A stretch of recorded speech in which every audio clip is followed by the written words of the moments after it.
현재 시각 8시 25분 향해 갑니다. 지금 보시고 계신 머니쇼는 SBS BG앱과 유튜브에서 실시간 시청이 가능합니다. 또 다양한 주식 정보 원하시는 분들은 카카오톡 채널에서 머니를 검색하셔서 친구 추가하시기 바랍니다. 자, 새해가 밝았습니다. 네. 앞서 우리 장윤재 아나운서가 적토마라는 표현을 줬는데 사실 이제 붉은 말의 해라고 하니까 60갑자 중에서도 뭔가 가장 양의 기운이 좀 뚜렷한 그런 느낌이 아닐까라는 생각이 들고요. 호호. 예. 붉은 말. 네, 붉은 말. 그렇구나. 뭔가 네. 힘차게 달려나갈 것 같은 느낌도 드는데 또 약간 조금 돌려서 생각해 보면은 네. 낙마도 주의해야 될 것 같고 오. 그런 생각이 듭니다. 투자자 관점에서 봤을 때는. 네. 예. 야.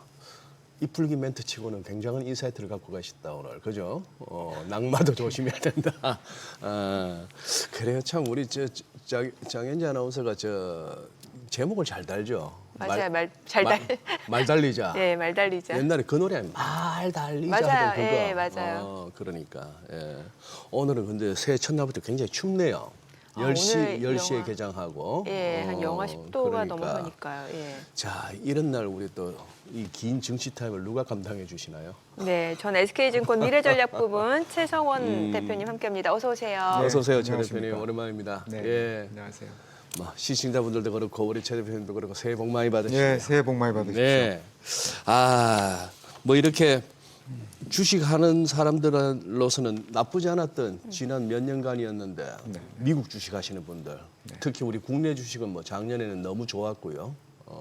이제 체감 지수는 또 별개의 얘기입니다만 그래도 한번 작년을 한번 뉴욕 증시 한번 짚어 주셔야 정리를 한번 해주셔야 금년 또 뷰가 생길 것 같아가지고. 네, 네. 네. 뭐 하여튼 여러 가지 그 우려 속에서 출발을 했습니다만 사실은 작년으로 3년 연속 두 자릿수로 그렇습니다. 네. 상승한 거예요. 특히나 기술주는 다 20% 이상씩 매년 네. 올랐기 때문에 뭐 20%뿐만 아니라 중간에 한 해는 그보다 훨씬 더 높은 수익률을 보이기도 맞아요. 했고, 예. 그러니까 굉장한 강세가 지금 진행되고 있다 이렇게 볼 수 있겠습니다. 결국은 몇 가지 이제 중요한 이슈가 이 상승을 이끌었다고 보는데, 뭐 누구든 다 아시다시피 AI와 관련된 투자겠죠. 그래서 그 AI에 대한 기대는 기존에 우리가 비교해 본다면 어느 시기 정도일까요? 제가 보기에는 PC 뭐 좀 어쨌든 이 사람들이 생각할 때 생산성이 급격하게 오를 수 있다는 어떤 산업에서 가장 이 과거의 어떤 여러 사례들에 비해서 예. 더 주목받는 부분인 것 같아요. 그래서 그 부분이 지금 굉장히 장기적으로 글로벌 증시, 특히 이제 미국 증시를 이끌고 있다라고 볼 수 있고, 그다음 이제 또 한 가지는 디밸류에이션이라고 하죠. 디베이스먼트라고 하죠. 디베이스먼트. 네. 네. 그러니까 어찌 보면은 이제 좀 안 좋게 보시는 분들은 화폐의 타락이라고도 표현을 하시긴 화폐의 하시는데 타락. 근데 결과적으로 화폐 대비해서 실물 자산의 가치가 올라가는 현상이 네. 이제 지속됐다. 이제 그러면서 달러가 타락하는데 뭐 달러 가치가 그렇게 떨어진 건 아니지 않느냐 이렇게 생각을 하시는 분들도 계신데 그거는 통화 간의 이 어떤 비율을 의미하는 것이고 네네. 전체적으로 모든 통화가 이 실물 자산에 비해서는 가치가 떨어지는 현상이 나타났다. 근데 사실은 주식시장이라는 거는 주식이라는 거는 대표적인 실물 자산인 거죠. 예, 특히 또 인플레이션도 반영을 하잖아요. 네. 그러니까 실질 가치가 아니라 명목 가치가 증가하는 캐시플로우이기 때문에 그래서 결과적으로 이런 두 부분이 굉장히 크게 작동을 했다고 볼 수 있습니다. 이제 결국 이제 올해를 보는 것도 이런 부분들이 계속 작동을 할 거냐. 근데 이 두 가지가 사실 제가 뭐 굉장히 3년간 우호적으로 작동을 해왔다 말씀을 드렸습니다만 근본적인 리스크를 안고 있거든요. 하나는 사실 화폐 가치가 계속 떨어진다는 거는 우리가 부지불식간의 물가 상승이 굉장히 빠른 폭으로 오를 수 있고 예. 또 한 가지가 우리 디베이스먼트 얘기할 때 순서별로 자산을 쭉 나열해 보죠. 실물 자산부터 시작해서 예를 들면 금이 있을 거고, 네. 그 다음에 주식이 있을 거고, 이제 이쪽 끝에 현금이 있을 텐데 네. 현금에 딱 붙어가지고 그만큼이나 디베이스먼트 시에 우려되는 자산이 뭐냐면 채권이거든요, 사실. 네. 근데 채권 가치가 디베이스먼트 시기에 불리하게 작동을 하고 이제 떨어진다면 그건 금리가 오른다는 얘기고, 금리가 오른다는 얘기는 사실 전반적인 경제에 큰 충격을 줄 수 있는 부분이겠죠. 그래서 사실은 그런 위험이 여하히 잘 통제되면서 오래 지나갈 수 있느냐. 그 다음에 AI와 관련해서 똑같은 문제가 있죠. 한 부분은 분명히 모든 우리 신기술 거품에서 형성이 될 때, 거품이 형성이 될 때 나타나는 건 피할 수 없이 나중에는 옥석 가리기가 진행이 되고 망하는 데는 망한다는 거예요. 그렇죠. 그게 얼마나 큰 규모로 망하고 그거의 피해를 금융기관들이 얼마나 보게 될 것이냐. 이 부분이 이제 남게 되는 거잖아요. 그거는 사실은 피할 수가 없습니다. 왜냐하면 어차피 승자는 소수에 국한될 것이기 때문에 미국의 그 수많은 기업들 중에서도 결국은 승자와 패자가 갈릴 가능성이 있다. 이제 이 경우에 나타날 수 있는 어떤 충격, 그리고 또 하나는 이 밸류에이션이 너무 높아지면 이게 꼭 어느 기업이 문제가 크게 생기지 않더라도 시장 자체가 흔들릴 수 있는 가능성이 있는 거죠. 결국 거품이라는 거는 우리가 가치를, 미래를 너무 당겨오고 우리가 불확실한 미래인데 불확실한 미래의 가치를 너무 확실한 것처럼 당겨왔을 때의 문제이고, 이거는 뭐 다른 어떤 크레딧 마켓에 영향을 미치지 않더라도 주식시장 자체에 충격을 줄 수 있다는 점에서, 그리고 특히나 주식시장이 사실은 미국의 소비를 지탱시키는 큰 힘이라는 점에서 또 경제적 충격을 줄 수 있는 부분입니다. 물론 지금 제가 이 자리에서 뭐 올해 그런 두 부분이 다 문제가 돼서 이제 시장은 끝났다 이런 말씀을 드리는 건 아니고, 지금은 AI 거품이 형성되는, 말하자면 투자붐이 형성되고 있는 과정, 그다음에 어찌 보면 실물 자산의 가치는 계속 좀 높게 인정되는 과정이 진행되고 있는데 이 부분들이 잘 통제가 되면 올해 잘 무사히 끝날 테지만 시간이 가면 갈수록 이거에 대한 위험들은 조금씩 커져가는 장이기 때문에 올해는 지난 한 3년에 비해서는 조금 더 주의를 기울여야 되는 장이다, 이렇게 저는 평가를 하고 있어요. 조금만 더 주의를 그 부분 한번 조금 이렇게 압축해서 그러면 어떻게 말씀하실 수가 있는 거죠? 네, 한마디로 표현하면 물가 상승이 하반기 때 급작스럽게 진행된다든지 이제 그럴 만한 지금 위험이 하나 존재를 하죠. 예를 들면 트럼프 대통령이 연준 의장을 지금 새롭게 임명을 할 텐데 상당히 금리 인하를 빠르게 진행할 수 있는 가능성이 높아지고, 이거에 대해서 물가가 오를 수도 있지만 물가가 오르는 걸 먼저 인플레이션 이제 이 채권 시장 쪽에 비질런트들이 이제 나오는 거죠. 그 작용단이 나와서 금리가 올라가는 이런 부분들이 하나 나올 수 있는 좀 시나리오일 거고, 또 하나는 더 가격이 올랐다가 꺼지는 이런 거품이든가, 또는 작년에 우리가 이제 잠시 경험을 했었는데 이 거품이 형성되는 과정에서 당연히 현재는 돈을 못 버니까 누군가 먼저 돈을 벌고 있는 쪽에서 돈을 대주고 그게 다시 또 자기네 상품을 사주는 이런 순환 구조가 형성이 됐었잖아요. 이런 순환 구조 내에서 크레딧의 문제가 발생하는, 작년에 이제 대표적으로 오라클에서 그런 문제가 부분적으로 발생이 됐죠. 그래서 크레딧 마켓에서 그런 문제가 발생했는데 이런 게 좀 더 확산된다든가, 이번에 우리 또 많이 기억하시겠지만 이거 약간 상황이 다를 수도 있지만 국내 2차전지 기업들이 궁극적으로는 지금 계약이 파기되고 하는 부분이 발생하는 거예요. 맞아요. 이게 뭐 1대1로 우리가 비교할 수는 없겠지만 이 과잉된 투자와 의사결정들이 진행되다가 그런 현상이 나타날 수 있다는 거예요. 나중에 가서 더 이상은 이거는 진행을 해봤자 수요가 뒷받침되지 않는다는 인식을 이제 그런 순간들이 혹시 올해 하반기 정도쯤 올 수 있지 않을까를 계속해서 좀 지켜봐야 될 거다. 이런 상황이라고 봅니다. 참 그거 했던 게 아까 저희 굿모닝 마켓에서 지난 한 해를 일목요연하게 정리하는 와중에 M7 했는데 뭐 구글은 놀라운 급등을 보였습니다만 M7 중에 그 아마존 같은 경우가 5.5%대 상승률에 그치더라 말이죠. 나스닥이 20%, 코스피가 70%대 오르는 와중에. 그런데 지금 그동안에 전기차로 가나마나 하다가 뭐 전기차 포기할래요 하고 하는 제너럴 모터스가 작년 말에 보니까 한 53불 하던 놈이 지금 81불입니다. 네. 이 포크레인 같은 중장비 하는 이 캐터필러가 355불 작년 말. 이게 이거 금년에 얼마 전까지만 해도 627불까지 솟았다가 572 현재. 우리가 뭐 M7, 테크, AI 이러고 있었는데 가만히 보니 딴 놈들이 더 확 날아가 버렸네요. 네, 특히 이제 작년 하반기 때 그 디베이스먼트에 대한 우려가 자산시장 쪽, 특히 네. 위험자산 주식시장 쪽에 예. 좋게 작동을 하는 과정에서 하반기의 특징은 뭐였냐면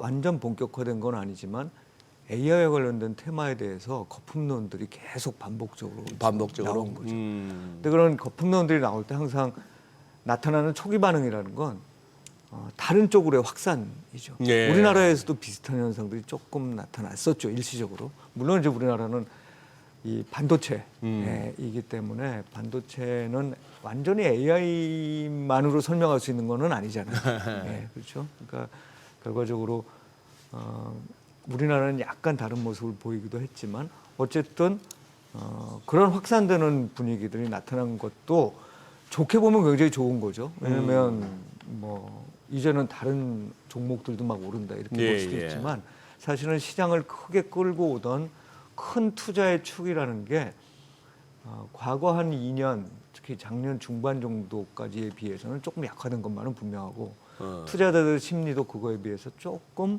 예전에 비해서는 조금 이게 너무 지금 비싸진 거 아니야? 이게 정말로 성장률을 끌어올릴 거야? 이 부분에 대한 평가는 사실 사람마다 너무 다릅니다. 제가 AI를 신봉하시는 분과 그렇지 않은 분들의 네. 얘기를 많이 이제 찾아서 보기도 하고 듣기도 하고 하는데 어떤 분들은 이 AI 혁명이라는 게 궁극적으로 우리의 연간 성장률을 이제 예를 들면 그 AI의 수혜를 직접적으로 받는 국가들의 경우에는 예. 2, 3%씩 매년 올릴 수 있다는 거예요. 성장률을. 그렇죠. 그게 결국 뭐냐면 프로덕티비티가 그만큼 높아질 거라고 생각하는 거예요. 네. 반면에 어떤 분들은 그 말도 안 되는 얘기다 이렇게 이제 생각을 하시는 거죠. 그러니까 근데 2, 3%씩 성장률이 그렇게 주요국에서 올라가면 지금 나타나고 있는 투자는 이건 사실은 버블이 아니에요. 네. 충분히 수요를 아직도 수요에 비해서는 부족한 걸 수 네. 있습니다. 그래서 그런 평가가 지금 굉장히 엇갈리고 있는데 단지 이제 제가 말씀드리고 싶은 건 제가 사실 그 미래를 어떻게 다 알겠습니까? 하지만 시장에서는 과거와 달리 의심하는 사람들이 생겨났다. 더 많이 늘어났다. 그리고 그거는 아주 당연히 그만큼을 이미 또 주식시장 쪽에서 또 기업의 가치에 반영을 해왔기 때문에 나타나는 현상이다. 이거는 분명하다는 거죠. 그래서 내년도 이제 올해군요. 올해 하반기쯤이 됐을 때 그 테스트 과정을 한 번 더 거쳐갈 가능성들이 있다고 보여집니다. 그래서 저는 사실 지금은 미국 증시 같은 경우에 뭐 확산된 어떤 부분도 말씀을 하셨지만 다시 또 AI와 관련된 어떤 이 인프라스트럭처 물론 조금 색깔은 달리할 거예요. 이전에 뭐 엔비디아를 비롯한 이런 그 칩 메이커들이 네. 약진을 했었다면 그게 이렇게 확산되는 과정이겠죠. 그런 확산되는 과정에서 뭐 새롭게 등장한 기업들도 이미 있습니다만 그런 식으로 확산이 되지만 AI라는 테마는 계속 살아서 올해 상반기까지 쭉 미국 증시를 이끌어 갈 거다. 그런데 이제 그 이후에 테스트 과정이 어떻게 진행될 건지는 조금 더 이제 지켜보자 이런 생각입니다. 네. 앞서 소장님께서도 좀 말씀을 주셨는데 이제 지난해 뉴욕 증시에서 네. 그 우리 개인 투자자분들이 많이 좋아하는 주요 그 빅테크 관련 종목이라든지 성장주 내에서 이제 대표적으로 팔란티어 테크가 한 150% 가량 이제 한 해만 놓고 봤을 때 어허. 주가가 수익률을 기록을 한 상황이고 뒤이어서 이제 구글이 하반기에 좋았잖아요. 그러니까요. 한 68% 예. 그리고 엔비디아가 한 40%. 예. 또 말씀 주신 대로 이제 아마존 같은 경우는 이제 5% 수익률에 그쳤는데 이게 어떻게 이제 주가 수익률이 나뉘는지를 보니까 이제 팔란티어 테크하고 이제 알파벳, 구글 같은 경우는 실제로 AI를 활용해서 돈을 번 기업이고 이제 엔비디아 같은 경우는 이제 칩을 이제 판매를 하는 거죠. 그러니까 약간 이제 주가 상승률이 한 40% 이미 그 전에 많이 올랐고 아마존이나 이제 마이크로소프트는 대규모 AI 투자를 하는 기업. 그러니까 당장 수익보다는 네. 이제 일단 지출이라- 돈을 현재는 돈이 그렇죠. 나가는. 예, 그에 네. 따라 주가가 조금 이렇게 수익률의 차이가 있었던 것 같은데 그런 옥석 가리기가 이제 올해는 조금 더 본격화되고 좀 가속화될 거다라는 네, 당연히 말씀을 그렇게, 주신 거잖아요. 예, 예, 돼야 예. 또 정상입니다. 그렇게 돼야 예. 이 시장도 어찌 보면 더 장기적으로 AI라는 거를 이게 기술혁명이라는 게 이 가장 큰 문제가 궁극적으로 나중에 놓고 나면 기술혁명이 막 발생하고 거품이 생기고 그 다음에 꺼지고 네. 그럼에도 불구하고 우리 인터넷 다 쓰고 있고 네네. 누구나 다 핸드폰 쓰고 있고 PC를 다 쓰고 있잖아요. 그런 것처럼 이제 AI도 우리 생활에 스며들 텐데 이제 그 중간에 있는 충격을 중간중간 어떻게 잘 조절해가면서 가느냐도 굉장히 중요한 문제거든요. 그래서 이제 그 문제를 시장이 지금 하고 있는 상황이다. 대신에 네. 지난 한 3년에 비해서는 지난 3년간은 이제 초기 투자 과정이라고 볼 수 있습니다. 네. 근데 이제 지금은 그게 조금 더 반복적으로 더 혹시 이거 진짜로 돈 벌 수 있는 부분이야? 돈을 벌더라도 어느 정도 벌 수 있는 거지? 이런 데 대한 질문들이 많이 나올 수 있는 시장이다 이렇게 봐야 되겠죠. 네. 아니 근데 진짜 서학김이 정말 잘하시네. 지금 한 물어봤거든요. 요즘은 진짜 검색 너무 편하네. 2025년 서학김이 순매수 순위 한번 물어봤더니만 네. 연중 누적으로 상위 종목 알파벳, 구글, 비트마인, 엔비디아, 서클 뭐 이렇게 나오고 월별 분기별로 뭐 초반에는 테슬라, 팔란티어 비중이 컸다. 돈들을 얼마나 버시는 거야 이거? 아, 그렇죠. 팔란티어 테크 갖고 계신 분들은. 22% 내고도 엄청 남겠다. 네. 근데 그보다도 하이닉스가 최고입니다. SK 하이닉스 지난해 보면은 280%. 280%. 또 삼성전자는 한 125%. 그런데 280% 오르는 동안에 보통 사람이 28% 그전에 먹고 나오면 나오게 돼 있거든. 심리가 불안하죠. 심리가. 예, 맞아요. 그러니까 이제 주식시장에서는 그래서 좀 게으른 게을러져야 사람들이, 된다. 예, 그런 분들이 돈을 버는 경우들이 좀 있죠. 물론 뭐 그게 늘 정답은 아닙니다만 네. 본인이 지금 AI가 대표적이지만 성장 스토리를 분명하게 갖고 있고 그게 시간에 걸쳐서 실적으로 확인되는 기업들은 사실 단기적인 주가 움직임에 일희일비하지 않아야 되는데 예. 사람이라는 게 당연히 그렇지만 일희일비하게 돼 있거든요. 그 일희일비를 안 하는 분들이 대부분 좀 보면 좀 무감각하고 게으르다고 표현하면 그렇지만 좋게 얘기하면 디서플린이 잘 된 분들인 네. 거죠. 훈련이. 마인드 예. 컨트롤이 잘 되는 분들이고. 근데 그렇게 해서 장기 투자한 분이 올해 승리하셨던 거죠. 작년에 승리하셨던 거라고 볼 수 있겠습니다. 어떻게 보면은 모니터를 갖다가 계속 안 들여다보는 것도 좋은 방법인 게 제가 기회 있을 때마다 이렇게 얘기합니다만 제 예전 다니던 직장에서 그런 게 있었습니다. 네. 청청이 사무실에 그때 아마 최 대표님도 그런 경험 하셨을 거예요. 보면은 구두 이렇게 왜 다 수거해 가서 구두 닦으시고 네네. 갖다 놓으시는 분이 있으시죠. 있으시잖아요. 네. 나중에 소문 들어보니까 그분이 알부장게 주식으로 엄청 버셨어요. 그랬다고 그러시더라고요. 근데 왜냐하면 낮에는 주식 시세 볼 틈이 없는 거예요. 네. 본업을 하시느라. 본업하시느라. 예. 그런 얘기를 들었으니까 우리가 보고 있으면 이게 막 아닌 게 아니라 10%만 올라도 가슴이 벌렁벌렁거리면서 막 정리하고 싶잖아요. 그런 걸 갖다 견뎌내야 아까 말씀하신 하이닉스를 다 먹는 거지. 근데 이제 그런 것도 있는 것 같아요. 사실 이제 미국 뉴욕 증시하고 국내 증시에 대해서는 지난해까지만 하더라도 뭐 다 그런 건 아니겠습니다만 국정에 대한 신뢰도라고 할까요? 그렇죠. 그러니까 뭔가 이제 흔히 말하는 4848이라고 하잖아요. 예, 아. 사고 팔고가 조금 더 안정적인 수익을 가져갈 수 있다라는 그런 분위기가 있었기 때문에 좀 종목에 대해서도 그랬던 게 아닌가라는 생각이 들고. 네. 우리는 역사적으로 사실 좀 그래 왔죠. 그 시장 자체가 그런 흐름을 많이 보여왔고 사실 투자자한테 무슨 죄가 있겠습니까? 투자자는 죄가 없고 예.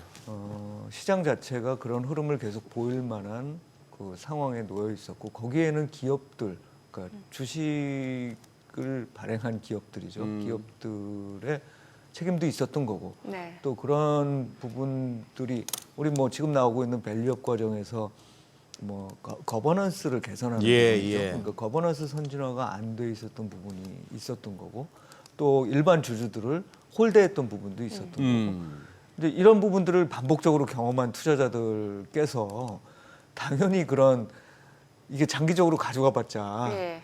계속 대주주 위주로 의사결정을 내리고 대주주들이 주가가 오르는 걸 별로 반기지 않는 이런 분위기인데 장기 투자를 한다고 마음을 먹기가 그렇게 쉽지도 않았고 장기 투자를 해서 못 버신 분들도 많았고 네, 네. 맞아요. 이런 네. 상황들이 이어졌다고 봐야 되는 거겠죠. 그게 좀 변하고 있는 상황이라고 봅니다. 자, 그래서 그럼 결론적으로 올해는 어떨 것 같아요? 미국 시장, 미국하고 우리나라 다. 네네. 예. 미국 시장 같은 경우에 그러니까 기본적으로는 말씀드린 대로 그 두 가지 테마가 여전히 진행 중입니다. AI. 아닌 것 같아도 디베이스먼트에 대한 우려는 금값을 계속 다시 올리고 있고 예. 그러니까 금도 오르고 주가도 오르고 이런 경우는 사실 드물거든요. 금은 대표적인 안전자산인 거고 안전자산을 선호한다는 얘기는 위험자산에 대해서 불편하다는 얘기인데 그런데 주가도 오르잖아요. 네. 그러니까 결국은 그건 실물자산이 오르는 거니까 이게 게다가 앞으로 추가적인 금리 인하가 더 진행될 거라고 지금 강하게 믿음이 형성되고 있는 상황이어서 적어도 상반기까지 주가 상승세는 계속 이어질 거다. 그리고 우리나라의 경우는 사실 전 좀 더 괜찮게 봅니다. 왜냐하면 사실은 작년 초를 바닥으로 해서 우리나라는 좀 경기가 턴어라운드하고 있는 상황이거든요. 게다가 좀 중요한 변화 중에 하나가 사실 우리가 몇 년간 내수 성장률이 마이너스였었어요. 그런데 우려는 좀 있죠. 돈을 써서 내수를 키우는 거다. 근데 원래 돈 써서 내수 키우는 거죠. 그러니까 내수가 마이너스 성장률인 걸 그냥 내버려 두는 게 정부의 역할이냐? 그렇지는 않습니다. 그러니까 재정의 균형을 맞추는 것도 대단히 중요하지만 성장률이 정상적인 궤도에서 너무나 이렇게 낮아져 있는 이런 상황일 때는 당연히 그걸 끌어올려야 될 책임이 있는 거고 현재 정부는 사실 그런 일들을 하고 진행하고 있기 때문에 또 내년도 예산도 확장 예산 편성이 된 상황이잖아요. 그래서 전반적으로 소비와 국내 투자는 조금 늘어날 거고 수출에서도 큰 어떤 타격이 지금 예상되고 있지 않기 때문에 성장률이 올라가는 구간인 네. 거죠. 그리고 우리나라 같은 경우에는 뭐 다 아시다시피 밸류 정상화 과정이 진행되고 있는 거잖아요. 예, 이거 다 반영 안 됐다고 봅니다. 반영될 수가 없죠. 왜냐하면 정부가 정책을 마련한다고 해서 기업들이 실제로 그거를 지킬 것이냐 또는 뭐 지켜야 되는 어떤 강제성이 있더라도 그걸 우회적으로 피해 나갈 수 있는 각종 방법을 사용 안 하고 정말 거버넌스를 선진화시켜서 일반 주주들에 대한 어떤 혜택을 예. 그대로 주는 방식을 앞으로는 우리의 경영 방침으로 정할 것이냐 이런 부분들은 다 확인이 돼야 되는 부분인 예, 겁니다. 예. 그리고 반복적으로 예를 들면 자사주를 소각하는 것. 자사주 소각을 안 하기 위해서 자사주 안 살 수도 있잖아요. 그렇죠. 자사주 매입 자체를요. 그렇죠. 매입 자체를 안 할 수도 있는 거잖아요. 그러니까 결국은 중요한 건 그거를 기업들이 정말 자신들의 어떤 그 경영 방침이나 철학으로 정해가느냐. 궁극적으로는 그렇게 될 수밖에 없을 거라고 봅니다만 네. 시간이 걸리는 일이라는 얘기예요. 근데 시간이 걸린다는 얘기는 바꿔서 얘기하면 지금 우리 시장에 반영되어 있는 부분은 일부에 지나지 않는다. 밸류에이션 정상화 부분. 그러니까 사실 이번에도 보면 밸류에이션이 올라갔다고 해도 PBR 기준으로 봤을 때 뭐 1.4배. 네. 예. 이거는 글로벌리 선진국 평균에 한참 못 미치는 거예요. 물론 우리나라는 기본적으로 두 가지 좀 특징이 있죠. 그러니까 이 북한과 관련 어떤 그 지정학적 리스크도 있지만 네. 그것 말고도 이 원화도 사실은 글로벌 통화라고 보기는 좀 어렵고 예. 그 다음에 기업들의 구성이 경기 민감도가 굉장히 강해서 이익의 변동성이 좀 선진국들에 비해서는 큰 거예요. 내수 기업이 이 자리를 크게 차지하고 있는 나라들은 이익의 변동성이 상대적으로 작습니다. 네. 우리는 글로벌 경기에 따라서 이게 굉장히 레버리지가 심하게 작동하는 예. 그런 구조이기 때문에 선진국 평균만큼 못 갈 거라고 생각을 해요. 당분간은. 그런데 그래도 선진국 하단까지라도 가면 사실은 5천이라는 건 크게 높은 주가 수준이 아니거든요. 근데 작년에 이제 그 1단을 보여준 거고 이제 그 과정이 이렇게 쭉 진행되는 과정 하에 있기 때문에 제가 보기에는 우리 시장은 미국 시장보다 좀 더 나을 거라고 보고 있습니다. 그러면은 최 대표님, 제가 이렇게 한번 여쭤볼게요. 우리가 작년에 코스피가 75%대 뭐 엄청난 상승률입니다. 지수가 1년 동안에. 그렇게 되면은 주식 하시는 분들이 에브리바디 해피해야 되는데 현실은 그렇지는 않거든요. 네. 자, 그리고 한번 따져볼게요. 새 정부가 들어서면서 코스피에 대해서 일단 5,000P라고 하는 코스피 5,000포인트라고 하는 엄청난 비전과 목표점을 갖다 제시했고 여러 가지 또 정책적 제도 개선을 위한 움직임들도 관찰되었습니다만 초기에 조금 그러고 나서 요즘은 뭐 온통 뭐 정치판 얘기밖에 없습니다만 자, 그러면은 이렇게 비전이 제시된 가운데 싶어서 작년 한 해 보니까 플러스 마이너스 왔다 갔다 하다가 결과적으로 연말에 보니 2025년에 외국인은 4조 7천억을 순매도했네요. 개인도 26조 4천억을 순매도하고 얼추 30조가 넘습니다. 그러면 누가 이 30조를 샀나 싶어 보니까 기관이 19조 7천억이니까 거의 한 20조. 그리고 기타 법인이 11조 3,600억. 그럼 기타 법인 11조 3,600억을 보니까 아닌 게 아니라 자사주 매입 좀 했네요. 네. 평소 대비. 네. 그리고 기관이 한 20조 가까이 샀는 와중에 연기금이 한 3조 7천억. 네. 이렇게 진짜 숫자가 나옵니다. 개인이 26조나 넘게 팔았네요. 안 믿네요. 개인은. 아직 그렇죠. 게다가 이제 두 가지가 겹쳐져 네. 있는 거죠. 네. 그 아까 말씀드렸던 우리나라 증시에 대한 안 좋은 기억, 안 좋은 플러스, 기억. 미국 시장에 대한 믿음.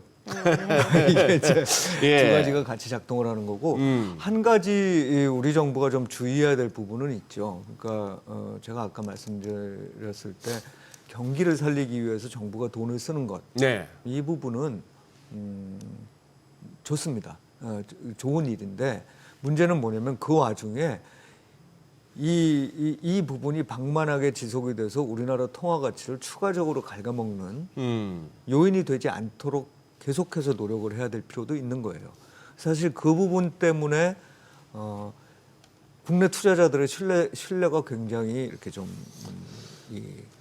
어찌 보면은 뭐랄까요, 살아나지 못하는 그런 부분이 분명히 있는 것 같고, 또 한 가지는 글쎄요, 이거는 이제 입장에 따라서 많이 다른데 우리가 여전히 이 새 정부가 그렇지 않음에도 불구하고 모든 걸 세금으로 해결하려고 한다라는 인식을 좀 갖고 있는 것 같기도 합니다. 예를 들면 자산 가격이 올랐을 때 자산 가격이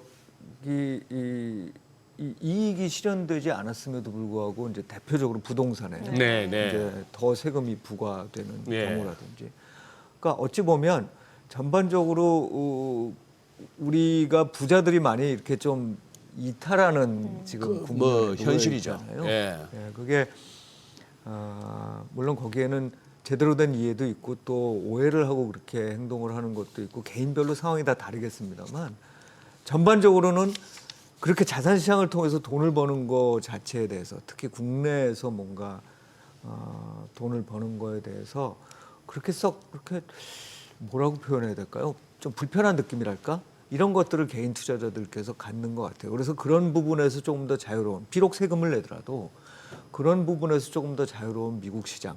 그러니까 그렇다는 얘기는 결국 뭐냐면 우리나라 시장은 어느 순간에 다시 또 자산 시장, 자산 가격이라는 게 이런 정부에 의해서 또 미끄러지고 할 수 있는 이런 부분들이 있는 반면에 미국은 굉장히 시장주의적이기 때문에 돈을 잘 벌면 돈을 잘 버는 대로, 기업이 됐건 뭐 개인이 됐건 잘 버는 대로 일단은 그거를 살리는 방향으로 간다는 믿음이 강하게 있는 것 아닌가. 그래서 그 부분은 이제 정부에서 결국은 이번 정부는 그 부분을 좀 이제 그래도 이전에 비해서는 많이 개선하려고 노력하는 것 같아요. 특히 대통령부터 나서셔가지고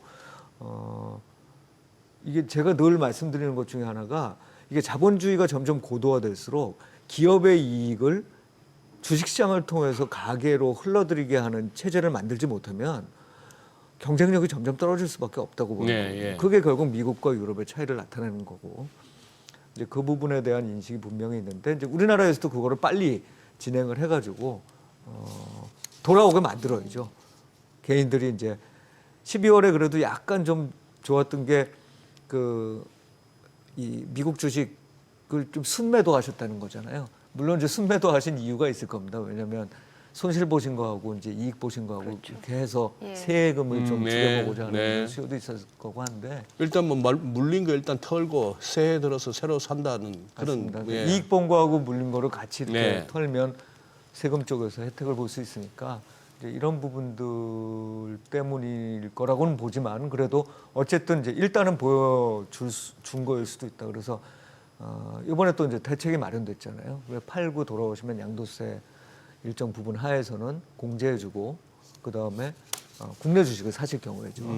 이제 그런 부분들이 잘 작동을 해서 또 사실 근데 그거보다 더 중요한 건 기업들이 실제로 기업의 이익을 일반 주주들한테 나눠 주겠다는 의지를 확고하게 모습으로서 보여줘야 되는 거겠죠. 예. 그래서 정부는 그거를 계속 옆에서 관찰하면서 그럴 수 있도록끔 그런 유인을 가질 수 있도록끔 기업을 독려하고 한편으로는 제도적인 허점들을 이제 막아야 되는 것 같아요. 그래서 이제 그게 잘 이루어지면 뭐 개인들이 조금씩 돌아오시면서 또는 해외 투자에 대한 어떤 그 굉장히 물밀듯이 나가셨거든요. 예. 이제 그 속도가 줄어들면서 이제 국내 시장에는 좀 도움이 될 수 있지 않을까 생각을 합니다.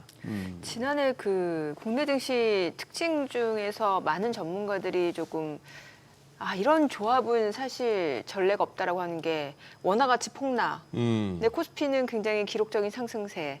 왜냐하면 그 달러 인덱스가 2024년 말에 한 108 정도였어요, 제 기억에. 네네. 근데 지난해 말 달러 인덱스가 한 98.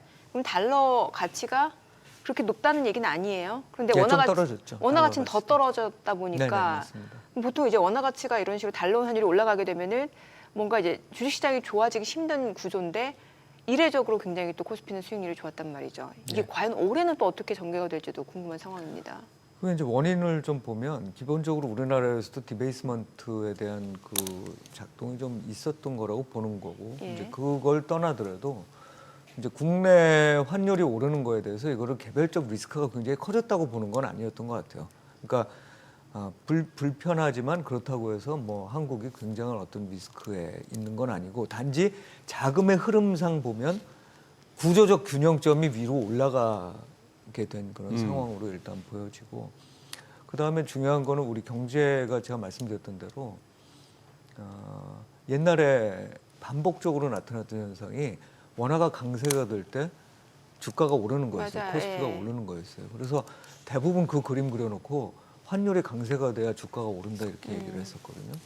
근데 사실 그때는 우리나라 시장이 예를 들면 삼성전자가 잘 안 오르고 다른 종목들이 올라가면서 네. 주가가 오르는 경우들도 많이 있었거든요.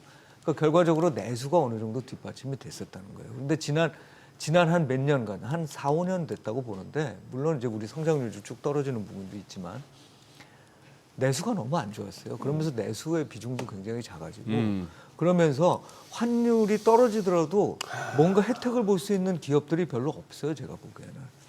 예, 내수 측면에서. 예, 예. 그러다 보니까 별로 환율의 움직임하고 주가의 상관관계가 떨어진 상태다.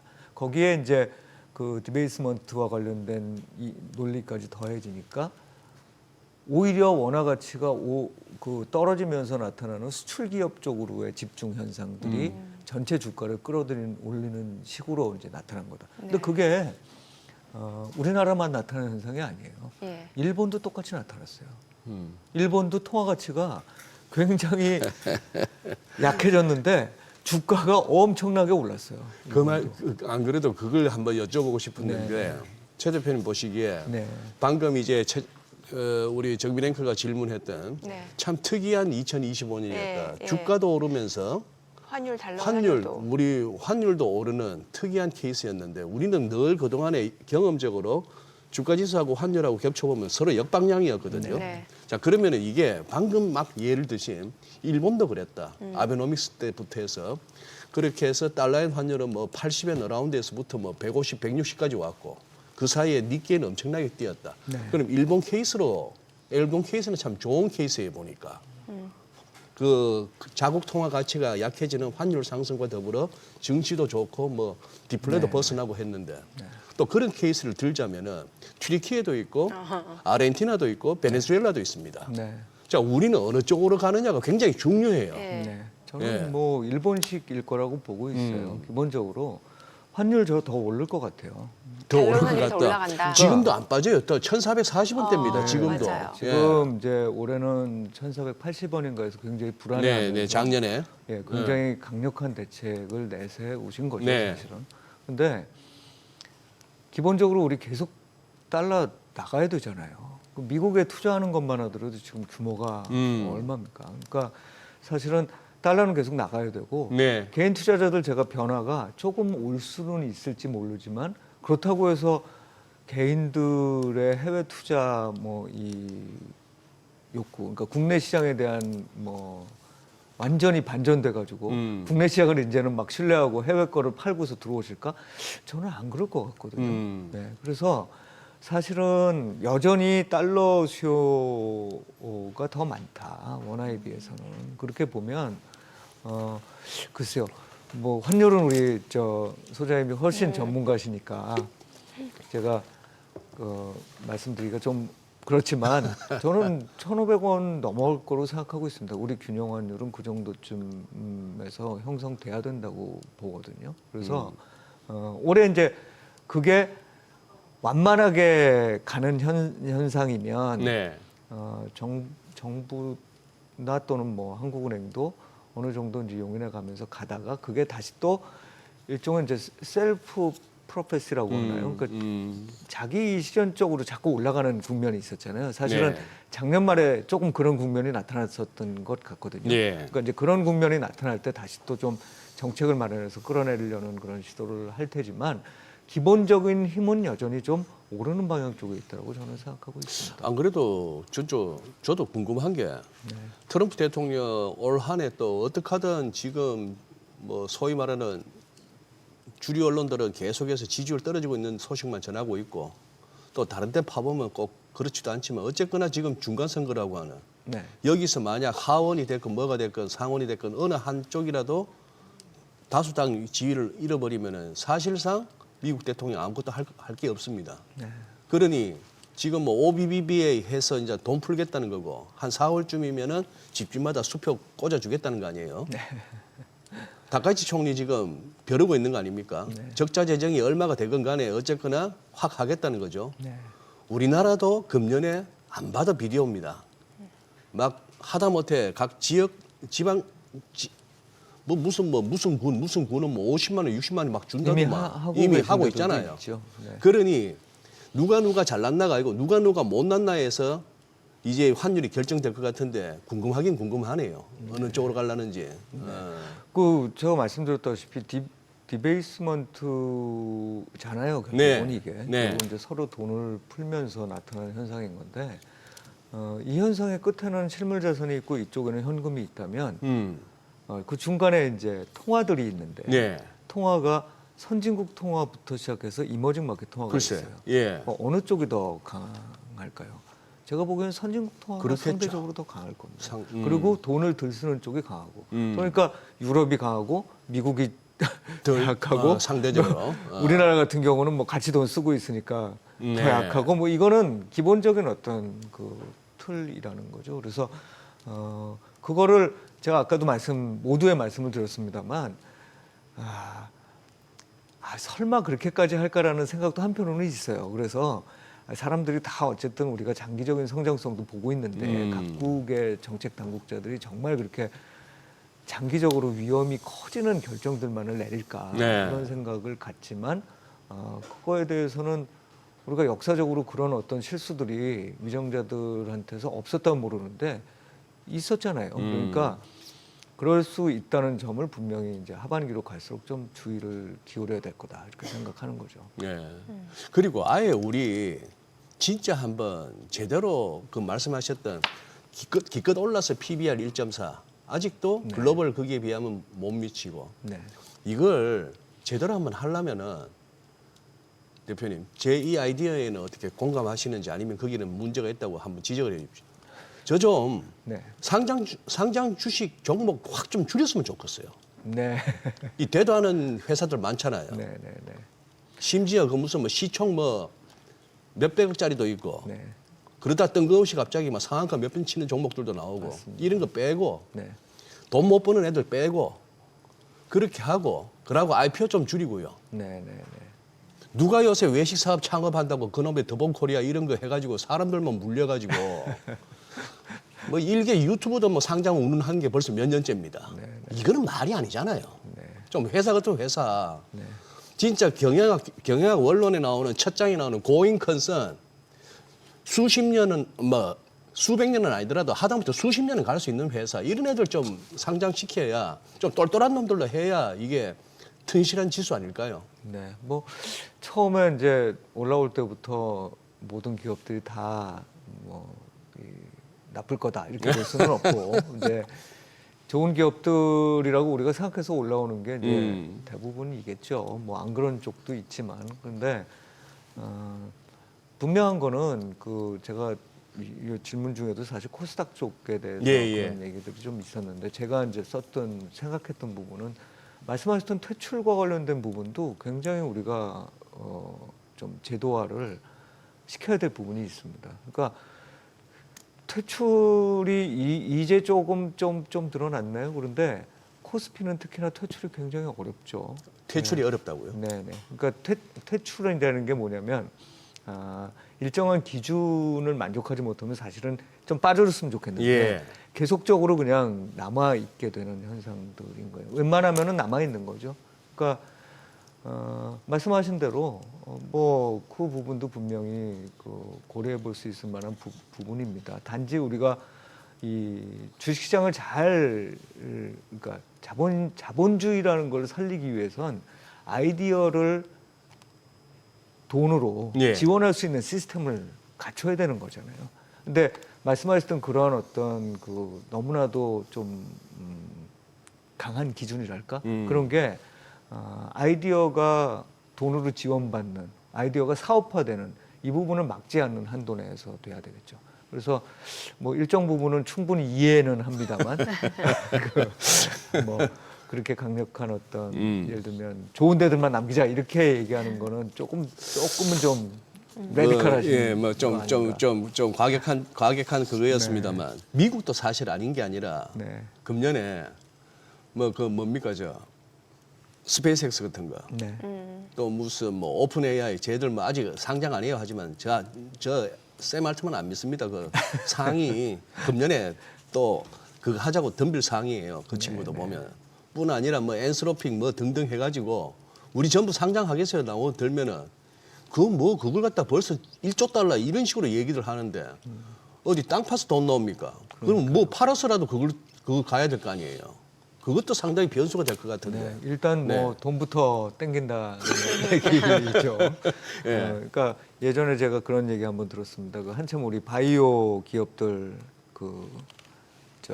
버블이 생겼었잖아요. 그때 바이오 기업들 사장님들께서 만나면은 어떤 분들이 우리 이렇게 상장하는데 굉장히 높은 가격에 상장들이 된 거잖아요. 네, 그렇죠. 그러니까 이거 약간 좀 우려하시는 분도 일단 공모가가 약간 부풀하죠. 그리고 우리는 뭐 아직까지 특별하게 이렇게 가셔화된 게 없어 그러면 일단 돈 받아놓고 그걸로 시작하라고 얘기를 서로 간에 하시는 이제 그런 경우들도 있었다고 합니다만 이제 그런 부분들이 이게 이제 버블인 거죠 사실은 그죠? 그러니까 제대로 평가되지 못한 어떤 미래의 기대만을 갖고서 하는 건데. 그 중에서 이제 실패하는 데도 생길 거고 진짜로 성공하는 데도 생길 수 있다고 믿으니까 이제 투자자들이 이렇게 나서는 걸 테고 그래서 조금 제가 보기엔 투자자들이 현명해지는 방법뿐이 없다고 봐요. 이거를 뭐 정책 당국이 이걸 나서 가지고 너는 상장을 해도 되고 너는 상장하면 안 되고 이럴 수는 없는 거고 결국은 투자자들이 현명해지면서 정말 꿈과 같은 얘기들을 하는 그런 것과 실제로 이게 가시성을 담보로 해가면서 얘기를 하는 것과를 잘 구분해낼 줄 알아야 되는 거겠죠. 그래서 이게 참 어려운 일이긴 하지만 또 그게 뭐 늘 투자자들이 다 뭐 제가 말씀드린 대로 그런 의사결정을 내리신다면 버블이라는 게 있을 수도 없잖아요. 근데 우리는 또 집합적으로 항상 또 저부터 시작해가지고 이렇게 휩쓸리기도 하고 하니까. 근데 이제 그 와중에서도 현명한 투자자일수록 그런 옥석 가리기에 굉장히 좀 노력을 기울여야 된다. 이런 버블 시기엔 더더욱이나 그냥 무조건 뭐 법으로 무조건 쫓아갔다가 나중에 잘 빠져나오기만 하면 돼. 이런 식의 접근보다는 처음부터 들어갈 때부터 어떤 기업이 더 이게 실적과 관련된 가시성이 있느냐, 정말 이 프로덕티비티를 올릴 수 있는 기술이냐 아니냐, 이런 부분들에 대한 고민들을 하시는 게 중요할 것 같아요. 아니 네. 대표님 보내드리기 전에 딱 10초짜리 네네. 워낙 또 채권적으로 쭉 잔뼈가 굵으신 분이니까 지금 우리 국고 10년 한 3.38 뭐 이 정도 됩니다. 네. 금년에 우리 이 채권 시장에 이거 금리 어떻게 될 것 같습니까? 그러니까 원래는 좀 내려가야 됩니다. 원래는 내려가야 된다. 원래는 그 정책금리하고의 차이가 좀 있기 때문에 네. 내려갈 수 있는 여지가 있는데, 말씀드린 대로 지금 글로벌리 디베이스먼트 우려가 다시 이렇게 재개될 수 있는 환경으로 자꾸 지금 상반기 중에 만들려고 하잖아요. 네. 그래서 상반기 중에 그런 것들이 누적되다가 하반기 때 이게 인플레이션이나 또는 채권 시장 작용단이 미국부터 움직이는 이런 케이스가 되면 금리가 좀 오를 수도 있거든요. 그래서 이것도 상반기에는 좀 편안하게 뭐 매매를 하시던 좀 그러시되 예. 너무 채권에 대해서 이 안정성을 담보하는 포트폴리오 내 자산 이외에 이거를 해가지고 금리가 떨어졌을 때 팔아서 내가 수익을 내겠다는 자산으로 지금 생각하시기는 조금 어려운 시기 아닌가 이렇게 생각을 합니다. 예. 네, 오늘 내용 여기까지 듣겠습니다. 네. 잘 들었습니다. 고맙습니다. 네, 고맙습니다. 네.